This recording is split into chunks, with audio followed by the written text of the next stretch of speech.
त्या तीन मतप्रवाहाचा विचार करून सगळ्यांनी समाजाचं नुकसान होणार नाही अशा पद्धतीचा जर विचार करून जनगणनेमध्ये जर जाती आणि धर्माची नोंद केली तर आपल्याला पुढे काहीतरी पाऊल टाकता येईल. अन्यथा आपण काही जरी लिहित बसलो तर सरकार बरं शासनाने आपल्याला असं म्हणलं नाही की तुम्ही एवढ्या अटी पूर्ण करा आणि माझ्याकडे या, आम्ही तुम्हाला धर्म मान्यता देतो. मग नाव काय का असणार तुमचं असं म्हणलंही नाही ना. ही आपली कोशिश आहे वकील साहेब, ही आपली कोशिश आहे. आपल्याला महात्मा बसवेश्वराच्या विचाराचा समाज निर्माण करायचा आहे, त्या नावाची धर्ममान्यता मिळवायची, हा आपला प्रयत्न आहे. आपला प्रयत्न आहे. मग आपले राजकीय नेते आपली जबाबदारी आपणच पेलवायची. समाजाचे कामं, छोटे छोटे कामं हे आपणच आपल्या भावाचे करायचे. यासाठी लिंगायत महासंघ आपण महाराष्ट्रावर काम करतो. बंधुत्वाची साखळी महाराष्ट्रावर निर्माण करण्याचं आपण काम करतो. रायगडला जरी गेलो, सिंधुदुर्गला गेलो आणि गोंदिया जिल्ह्यात गेलो तर आपल्या संघटनेचा माणूस तिथं असावा. त्या माणसाला इथून फोन गेल्यानंतर माझा माणूस या ठिकाणी आल्यावर त्यांना ही अडचण आहे, तू जाऊन भेट, तर भावासारखं तू तिथे जाऊन एकमेकाला मदत करावी. एवढीच भावना ही विस्तार करण्यामागची, दुसरी काही भावना नाही.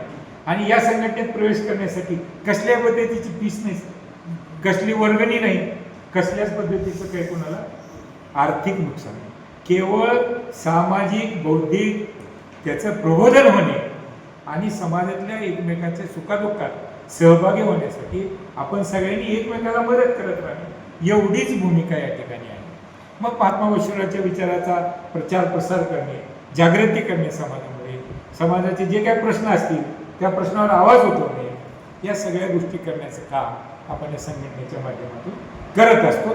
आणि करण्याचा उद्देश, त्या उद्देशानेच आपण या धाराशिव जिल्ह्याची कार्यकारिणी आज आपण या ठिकाणी जाहीर करत आहोत.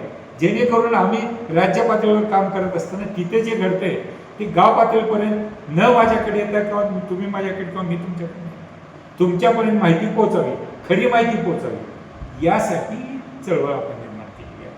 आणि हे लिंगायत समाजाची परिवर्तनवादी चळवळ आहे, ही खऱ्याची चळवळ आहे.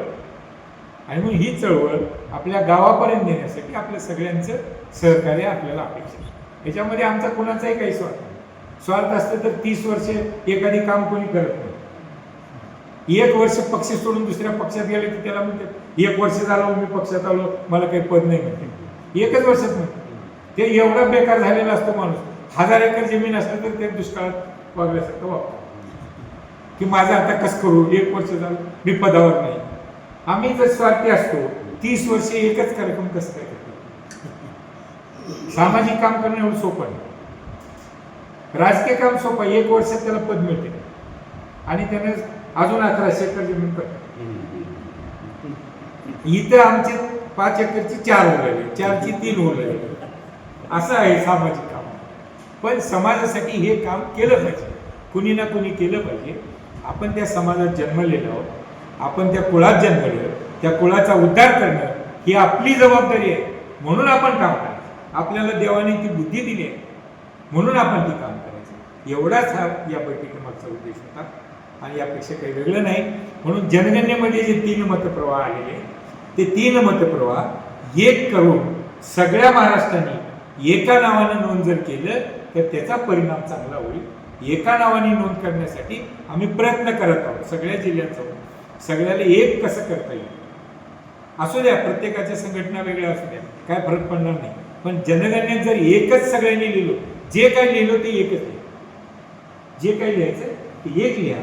एक लिहिलं तर झालं तर सगळ्याचं नुकसान होईल, झालं तर सगळ्याचाच फायदा होईल. या दृष्टीनं नुकसान करून घ्यायचंच नाही आपल्याला, झाला तर फायदाच होईल. या दृष्टीनं आपण ही जनगणनेच्या बाबतीमध्ये फेब्रुवारीपर्यंत आपल्याला जनजागृती महाराष्ट्रामध्ये करायची आहे. आणि त्यासाठी आपण सुद्धा वेळोवेळी आपल्या संबंधितांना, पाहुण्यांना, मित्रांना, नातेवाईकांना, ज्या गावात समाज आहे त्या गावातल्या समाज बांधवांना ही माहिती द्या, त्यांना कळवा. त्यांना काही शंका असेल तर त्यांना आम्हाला विचारायला सांगा, आपण समाधान करा. एवढीच या प्रसंगी मी विनंती करतो. आणि 5 मिनिटांनी आपण लिंगायत महासंघाची जिल्हा कार्यकारिणी आणि वेगवेगळ्या कार्यकारिण्या या ठिकाणी जाहीर करणार आहोत. इथं उपस्थित असणाऱ्या त्या पदावर गेलेल्या पदाधिकाऱ्यांचा सन्मान पण आपण या ठिकाणी करणार आहोत. तेवढं बोलून मी माझे 2 शब्द संपवतो. धन्यवाद.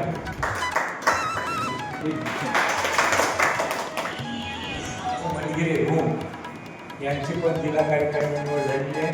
सागर पनोरे जेवळी यांची पण जिल्हा कार्यकारी निवड झालेली आहे. शंकरांना जट्टे लोहारा यांची कोषाध्यक्ष म्हणून जिल्हा कार्यकारी निवड झालेली आहे. सरचिटणीस म्हणून श्री अशोक साखरे तुळजापूर यांची निवड झालेली आहे. सहसचिव म्हणून श्री संगमेश्वर स्वामी उमरगा यांचीही निवड झालेली आहे. याबरोबर ज्या जुन्या निधी आहेत त्याही याच्यामध्ये अजून शिल्लक आहेत, त्यांची नावं वेगळे आज निवड झालेली आहे. या सर्वांचं लिंगायत महासंघाचा प्रदेशाध्यक्ष म्हणून मी आपल्या सगळ्यांचे मनापासून अभिनंदन करतो आणि आपल्या सगळ्यांना शुभेच्छा. लिंगायत महासंघ या संघटनेच्या वतीने लिंगायत समाजाच्या प्रश्नावर आपण सगळेजण मिळून आवाज उठवत जाऊ, समाजाचा एकोपा करण्यासाठी प्रयत्न करू, एकमेकाच्या सुखादुःखामध्ये सहभागी होण्याचं काम आपण सगळे मनोभावे करूया.